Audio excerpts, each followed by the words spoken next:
As you know, there's an effort in Congress and now in the House in particular to audit what the Federal Reserve does, particularly in monetary policy. How do you feel about that?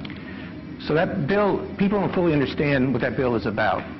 It sounds like audit the Fed. It sounds like, let's look at the books. That's not what it sounds like. The Congress already looks at our books. We have many different layers of auditors.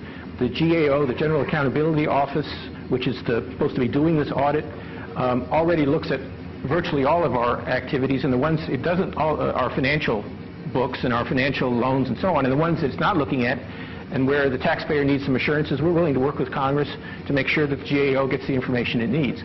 What people don't understand is that this bill would give the GAO the authority to audit monetary policy. And what does that mean? That means that if the Federal Reserve decided a year from now that because of incipient inflation it was time to raise interest rates, that the Congress would say, the GAO is going to audit that decision. It's going to subpoena your materials. It's going to demand information from the members of the FOMC. It's going to evaluate your decision. It's going to report to Congress.